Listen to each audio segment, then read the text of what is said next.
In the original game, the sixth world was Pluto. Ironically, despite being the smallest planet, Pluto was the largest and most diverse world in the game. Entropy had a different layout, but was similarly huge and diverse. The board music was played by a violin instrument. A melody that sounded mournful at first, but then it gets, I guess I would call it distorted. It made me feel depressed and unnerved, not something I'd want to hear while trying to sleep at night. Strangely, none of the level icons from the previous worlds were present here. Instead, there were 8 brand new icons. The bosses this time were Megalon, Batra, and Mecha Godzilla. As usual, the first thing I did was go to the quiz level for another interrogation from Face. But when I got there, I noticed something different. Instead of the usual goofy Ghidorah music, it was the password theme. The music change seemed to be intentional, because after the first 2 questions, the quiz started to show a darker tone to it. Quiz 3. Question 1. Do you like ice cream? Answer yes, reaction weird face 1. Question 2. Do you like clowns? Answer yes, reaction weird face 10. Question 3. Is time slipping through your fingers? Answer yes, reaction weird face 2. Question 4. Do you have any regrets? Answer yes, reaction hurt. Question 5. Do some people deserve to die? Answer no, reaction weird face 3. Question 6. Is it safe to go out at night? Answer yes, reaction weird face 5. Question 7. Do you find it hard to sleep at night? Answer yes, reaction weird face 9. Question 8. Have you ever killed anyone? Answer no, reaction weird face 7. Question 9. Do you want to kill anyone? Answer no, reaction angry. Question 10. Are you actually accomplishing anything? Answer no, reaction weird face 4. Question 11. Does life have any real meaning? Answer no, reaction love. Question 12. Do you like Mothra? I knew that last one was going to be a gameplay related question, but I had no idea what the result would be. I answered honestly because, like I said before, I never liked playing as Mothra. Nobody liked playing as Mothra in this game, and there was a good reason for that. Every other time Mothra gets hit, she gets slammed back to the left corner of the screen. She sucks at fighting because her attacks are so weak. The only benefit Mothra had was being able to fly over obstacles in some levels. I answered no, and Face actually replied back to me, not only with the maniacal expression, but with the text. Too bad. I was taken back to the map screen, and I was shocked to see that Godzilla and Anguirus had disappeared from the board, leaving only Mothra. Face had just fucked me over. Needless to say, I was pissed, but there wasn't anything I could do. I'm willing to bet even if I had said yes, I would have been stuck as Mothra anyway. Face giveth and face taketh away. I took a deep breath and got ready to explore. There were 2 paths I could take through the board. I decided to take the lower one. This turned out to be a good choice for reasons I'll get into momentarily. The first world ahead of me was a forest, so I started off there. Almost immediately, I got an eerie feeling. There was something about this level that just seemed off to me, even more than the previous ones. Perhaps it was the pitch black background. I've always been afraid of being in a forest at night. Something about all those trees makes me feel surrounded and vulnerable. And the fact I was stuck as Mothra didn't help. Playing the game's previous worlds as Godzilla gave me a feeling of bravery. Being in control of the king of the monsters, I'd be able to handle about just anything in my way. But it's not like that with Mothra. No feeling of strength or security. Now I'm just a weak, easily overwhelmed bug traversing into the unknown. Back to the level. The music had new instruments, sounding like woodwinds, followed by a slow, rhythmic drum beat and chiming bells. It gave me this feeling that I was intruding into some dangerous place I really shouldn't be. After a while, I encountered the first enemies of the stage, or at least I thought they were enemies. They were strange, long-legged deer-like creatures. Instead of attacking, they were just idly walking around. I went to approach them, and they ran away. I thought about shooting one of them with an I-beam to see what would happen, but it seemed wrong. These creatures were harmless, so I passed over them and continued through the level. About halfway through, I continued and encountered more groups of these deer-like creatures. And there were also two new creatures. A sloth-like creature with a beak climbing a tree, and a hairy raptor-esque creature that were preying on the deer. It was very surreal watching these creatures interact. I didn't feel like I was playing a video game, but rather I was travelling through a forest in some alternate dimension. The creatures ignored me for the most part, although the raptor, accompanied by another one, did attack me when I got too close, or if I attacked them first. I know I shot one of them to help one of the deer creatures escape. I got clawed at, but confrontation was easily avoided by flying up to the top of the screen. After that, I had to choose whether I wanted to play the levels with the hourglass or the TV screen.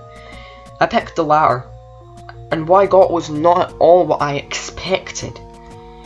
When I pressed the button to start a new level on the TV screen, like I normally would, this screen with an animation popped up. There was also music playing in the background, which was the goofy Ghidorah music that used to be playing in the quiz levels. I was somewhat unsettled by this because it was just so strange. I also found it a bit spooky because I had a shirt like that when I was a kid. After starting the animation, you could go back to the board by pressing any of the buttons. After that, I had no idea what to expect from the rest of the icons. Went to the hourglass next, and I was somewhat relieved when an actual level came up. It was certainly an unorthodox looking level. All brown with time measuring instruments floating in the air and gigantic grandfather clocks in the background. The music was the same as the board screen. And very early in the level I encountered something else I didn't expect to see. The game's original enemies. And not just that, but a whole fleet of them. And the yellow tanks, which were normally immobile, could now move. I took some damage, but it was nothing I couldn't handle. But the most interesting thing about this level was the coloured hourglass items. There were 3 of these in total. 1, a blue hourglass that made a time slow down and fill the levels with enemies from the past. 2, a red hourglass that made time speed up and fill the level with enemies from the future. 3, a green hourglass that set the time to normal speed and filled the level with the original game's enemies. I encountered the blue hourglass first, as stated. The game started to slow down and I saw the enemies from the past, which were 5 different types of prehistoric animals. I don't know much about prehistory, but I believe all of these enemies represent real-life animals. The level went into another segment. I encountered the green hourglass and I fought the original enemies again. It was the same 5 types of enemies, so I didn't take any screenshots. But the last segment I encountered the red hourglass, and that must have been the enemies from the future. Now, whether or not the game was showing me 8-bit renditions of creatures that will actually exist thousands of years in Earth's future, I have no idea. But with that thought in my mind, I found this particular segment to be very eerie. And it was made more tense because everything moved faster. One of the future enemies bore a striking resemblance to something I saw in the book once, called Trudon Man. Another looked like some kind of organic spaceship. There was only one of the 5th type of future creature, and when it appeared, the others ran for their lives, leaving me alone to battle it. I could fly, but sprite didn't actually move. And its single attack was firing a lightning bolt from its face. Even so, it was surprisingly powerful. And I suppose it could be considered a mini-boss. After defeating it, it left a health power-up that restored my health and energy I'd lost fighting it, which was convenient. It seemed I would need all the help I would get to beat this world with Mothra alone. After that previous stage I call Time Warp, the next stage appeared to be a toxic waste dump. As you can see, the place looked grungy and inhospitable. The music was a short looping of an ambient synthesizer song. Listening to it made me feel like I had sniffed toxic fumes myself, and it was messing with my head the whole time. I even felt like I was choking while playing this level. The enemies all seem to be mutated to some degree. In the above screenshot you can see green mummies with bird skulls that jump out of the waste to spit projectiles. Also there's this brownish cow skeleton monster with a spider head and spider legs.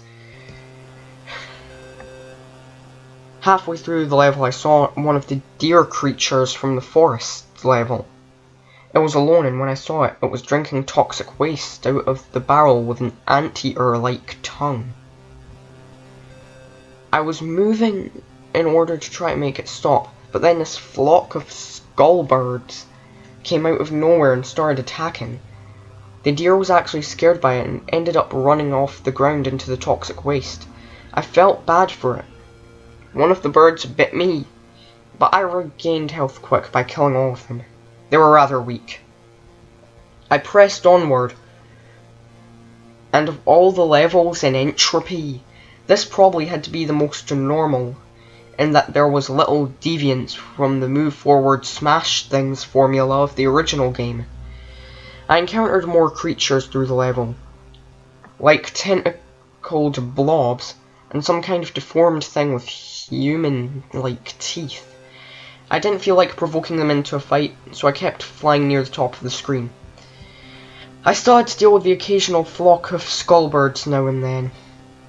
At the end of the level was a large bluish-green lake, and I encountered another mini-boss, some type of monster, with a long neck and a whale skull. It attacked with a mouth projectile and by charging into you. It was also could go underneath the water, rapidly emerge in a different place. It was harder to beat than the boss from Time Warp, and it had a lot of health because it must have taken me 3 minutes to defeat it. It let out a really loud noise when it died, and when it sank back into the water as I left the screen. Back on the board I went to the nearest level icon I hadn't seen yet, which was a tree. As I guessed, the white tree was a winter-coloured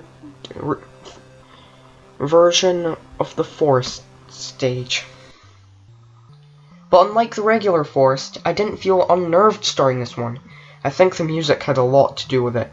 It was a gentle, calm song. It almost sounded romantic.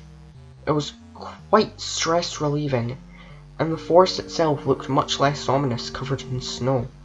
I travelled through the first segment enjoying the atmosphere for 4 minutes, when suddenly I realised something. I hadn't seen a single creature since starting the level. Where are the animals? Soon after I left the screen, another segment started. I left in the second segment. It was still the winter forest, but now the music was gone and I was starting to feel suspicious. But then I reminded myself there were other empty levels in the game, and this was likely another one of those. But then I heard something familiar. It was the 12-second loop from Unforgiving Cold. Starting up. I could feel my heart sink as I came across this horrible sight. It was a whole group of dead deer creatures, covered in snow. Judging from the blackish blue tone of their skin, they must have all frozen to death. Upon closer inspection, they were missing body parts. Now, I was frightened, but I still had to keep going. Before exiting the level, I was really hoping to see something resembling the previous forest animals in a living state. Sure enough, I did. It was a creature much like the beaked sloth, except it had white fur and was more like a beaked gorilla. It was walking very slowly when I saw it, but I was happy to at least see something alive. It didn't stay that way for long. A pack of the raptors, which must have sensed something else was still alive, came rushing in from the right side of the screen. The beaked gorilla didn't stand a chance, as one of the raptors immediately lunged and ripped its back legs open. These winter raptors acted far different from their temperate relatives. While the other raptors only attacked while hunting prey or when provoked, the winter raptors seemed to have all gone insane. They attacked everything in sight. One was running back and forth, clawing at nothing. Even the noises they made sounded different, even more high-pitched and enraged. As I left the second segment, I saw two raptors fighting to death. They were both covered in injuries, and one of the raptors had been blinded in a single eye. I took a screenshot, but I didn't stay to see who'd won the fight. I only had to get through one more segment before I could go back to the board screen. I was no longer in the winter forest, but instead a very empty, grassy plain, with a bright grey moon in the sky. The pleasant music of Winter Forest Part 1 had returned, and immediately I started to feel dread. This is going to sound crazy, but it's the absolute truth. The game made this level from one of my memories. After a long stretch of nothing, I reached the lake. Then the moon moved down from the sky and began to hatch like an egg. When it did, a curled up humanoid figure fell into the lake, and the moon halves quickly disintegrated. I had heard a splash when it hit the water, and a moment of silence followed. Then the screen began to shake, and a new creature emerged from the water. And thus was I introduced to a monster I call the Moon Beast. This was the only screenshot I took, as I was focusing all my concentration on winning the fight. And it was the most difficult fight yet, stronger than any of the previous bosses.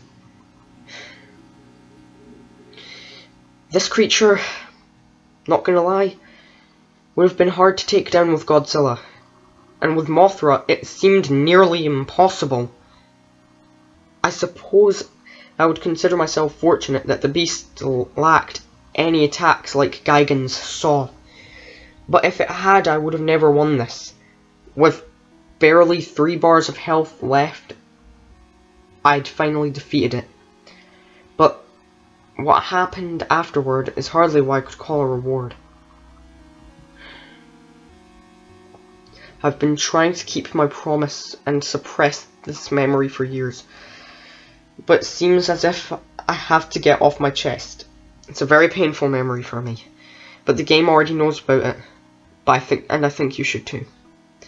I'll just tell you the important parts, because I don't like bringing this experience back into my head, unless I have to. Back when I was in middle school, I had a girlfriend named Melissa. She suffered from some kind of mental disorder that caused her to go into episodes. When she was in an episode, she would stand or sit perfectly straight and still, and her face would instantly lose any expressions she had before. She would speak very clearly without any hint of emotion, and when it was over, she would start trembling or sometimes bury her face in her hands, and remain silent for several minutes. I can't really convey the feeling it gave me in words, and I won't try. You had to see this in person to understand. But despite this, she was a very kind person, and I cared for her dearly. We liked to hang out in a field at night and look at the stars, but one night she didn't say anything to me. She just stared directly at the moon, trembling. I tried to talk to her, but she suddenly sprung up and ran right into traffic. But when I was too late, when I tried to stop her, she got hit by a truck and was killed that night. I looked her right in the eyes when the wheels went over her neck. The sight has always haunted me. I know that the game knows about this because after I defeated the Moon Beast, this happened. Melissa, kill yourself. Kill.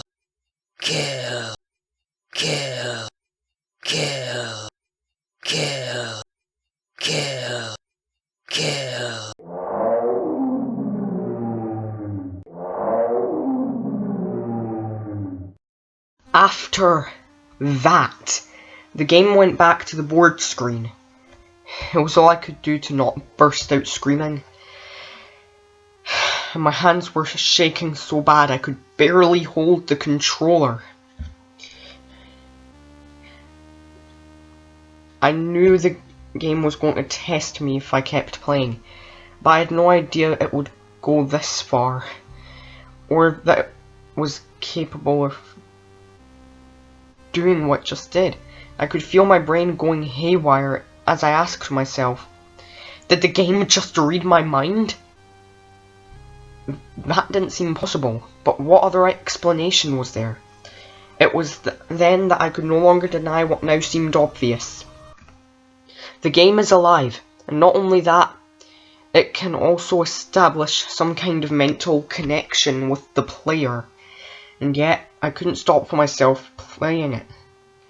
I don't know if it was the game messing with my mind, or just my stubborn curiosity. But even with the previous revelation, I really wanted to see this through to the end, even more than I did before I beat dementia. Terrifying as it might be, even dangerous, I knew if I quit playing, I would never be able to stop thinking about it. And if I tried to restart the game, it might go back to being normal again. How many people ever get to witness something like this firsthand, let alone be able to take screenshots of the whole thing? Fucked up as it was the experience of a lifetime. But even so, I couldn't take any chances with my health. I had the TV remote right next to me, ready to turn off the TV in case I felt there was actual danger. And if that didn't work, I would pull the plug out of the wall and just run out of the room. Surely that'd be enough. Whatever powers the game had, it seemed to be confined to what it can show on the TV, and whatever its mental connection could do. The latter was what worried me. I still didn't know what I was dealing with, so I wasn't about to underestimate it. I took a few breaks to calm my nerves, and then it was back to the game. Speaking of TVs, there was a TV screen icon below the white forest I had just left. Because of the first animation being so bizarre, I figured I'd try another to see what happens. Although I expected the same animation, I actually got a totally different one. Weird. The music for this one was the Neptune board music. Fitting, I suppose, since it is a fishman and all. I can't help but wonder what the point of these things are. There was one more TV screen icon, so I figured it must have a unique animation of its own. I was going to make sure to see what it was before I left Entropy. But then it was time for another level. A gold brick icon was the closest thing. So I went into that and started up in a gold labyrinth level. My health and power bars were refilled. Not sure how or why, but I was glad to not be heading into the unknown nearly dead. I also noticed that my Mothra sprite had been shrunk to half the size of the original. The music was a slow, ominous drum beat, with female vocals kicking in about a minute into it. Quite haunting. The gold labyrinth itself was an anomaly. I'm not sure how this level would have played off if I was using Godzilla or Anguirus, because flying seemed necessary just to get around in this place. Another thing that caught my attention was when you go left, your monster actually turns left. That sounds stupidly obvious, but in the original game, you're only supposed to move to the right. And so when you tried to move left, your monster just ended up walking and flying backwards. The level was apparently gigantic in size, because every time you thought you'd reached an end to it, or thought it was going to end up where you started, I encountered something totally new. Things like lava blockades, new enemies, and statue faces. And I found one statue face at a dead end with a wide, open-eyed stare. The night Melissa died. She had an expression on that face that looked exactly like this the whole time. Even when she got hit by the truck, she still had the same expression. I can't help but feel something really is staring at me from behind the screen when I look at this. I didn't want to be reminded of that night anymore, so I left the statue almost as soon as I found it. I needed to find the exit anyway, which proved to be no simple task. It felt like this level stretched on forever in all directions. I must have wandered around the level for at least 15 minutes before I saw something. It was a creature that wasn't gold, seemingly the only one of its kind in the level, lacking any hover ability like the other creatures, just walked back and forth on the platform. But not long after I found it, that a flying machine swooped down and grabbed it. And then it flew off with it. The machine apparently had not seen me, so I decided to follow it and see where it was taking the creature. The machine stopped at a room with a large cauldron-like object in the center. The machine hovered over to the cauldron and dropped the creature into it.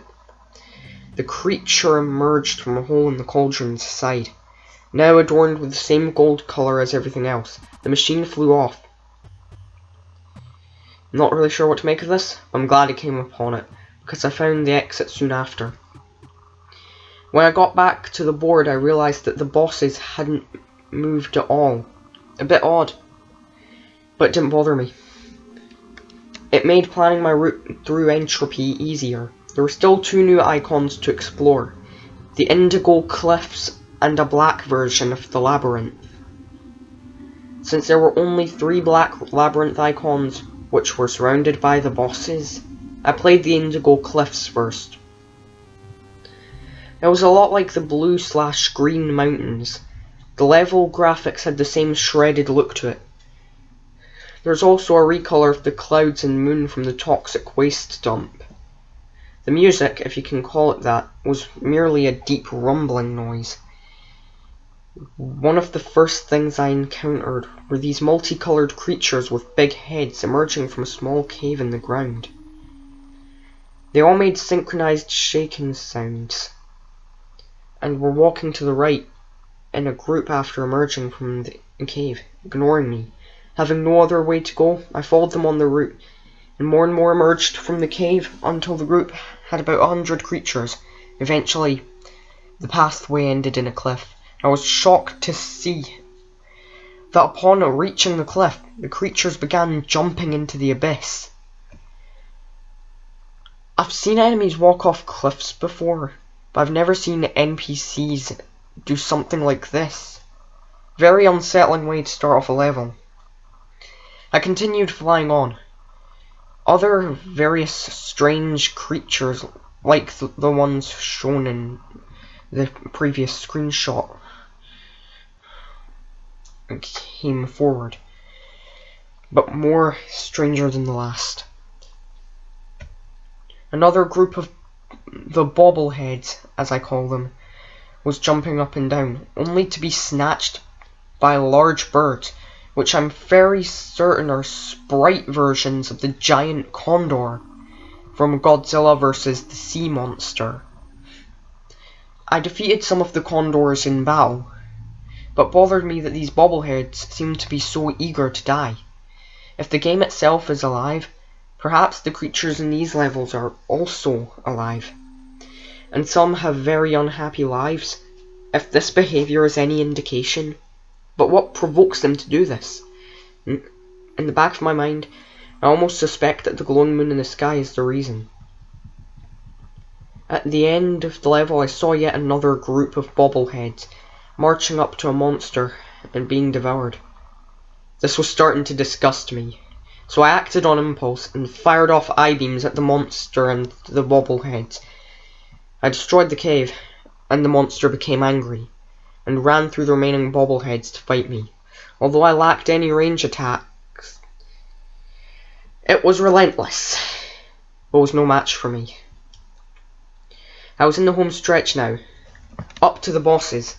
My plan was to go through Batra first, then Megalon, and after that, I would watch the last TV screen. The Black Labyrinth before Mechagodzilla I would play after that, and lastly, going through the chase with the Hell Beast. I was curious to see if it would be in a new form again. But first things first, it's time to beat up Batra. As expected, he started off in his larval form. The music was Varan's battle theme. Whenever the game puts in a new Godzilla kaiju with more than one form, that other form always shows up. For the game's that's otherwise inexplicable, it's rather startling in its consistency and accuracy with the new kaiju bosses. The fight started off simple. Larval Batra fought in a similar way that Maguma did, charging back and forth and occasionally firing lightning from its horn. During the fight, I noticed that Mothra's combat capabilities had been altered in my favour. Number 1, the I-beams did twice as much damage as they originally did. They were now as strong as Godzilla's punches. The poison powder was similarly improved. It also did this nice thing where it would actually hit an enemy when you used it.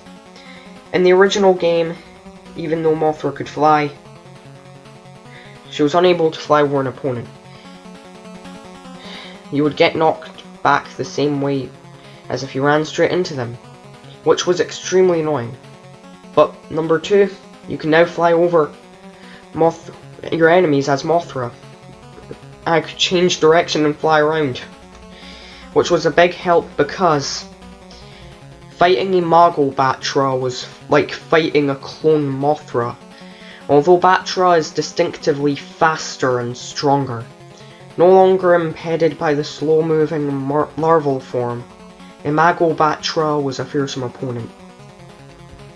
Although it lacked the horn lightning, it now had a new, more powerful I-beam. Batra could change any direction just like I could. So this battle involved a lot of flipping and flying around. It was pretty damned fun, to be honest. So after defeating Batra, I was excited to see what Megalon would be like. But I first went through an Indigo Cliffs level and shot through a lot of the creatures for the health power-ups. So about Megalon, his music was Gigan's theme. Makes sense, since Gigan was his battle partner in Megalon's first, and so far only, film appearance. He was a lot like Mogira, but faster and with more weapons. He'd start off by charging his drills at you.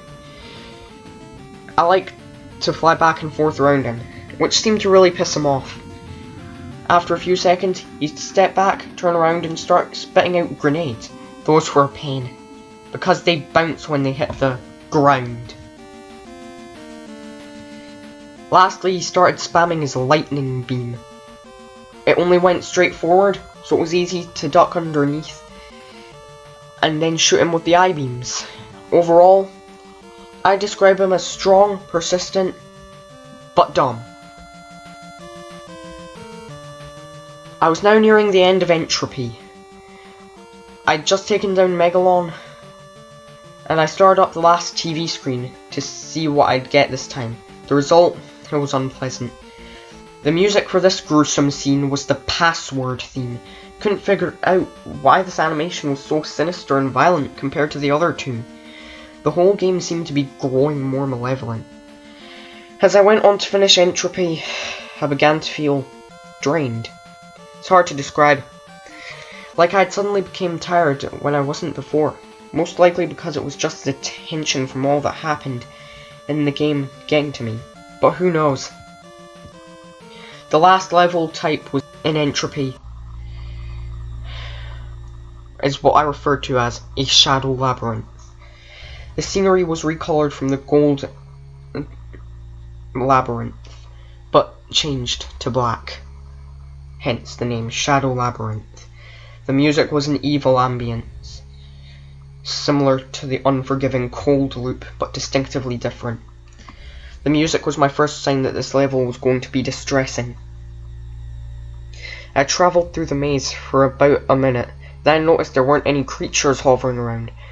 It was an odd transition from the Gold Labyrinth, which was overrun with creatures, to this level that had nothing at all.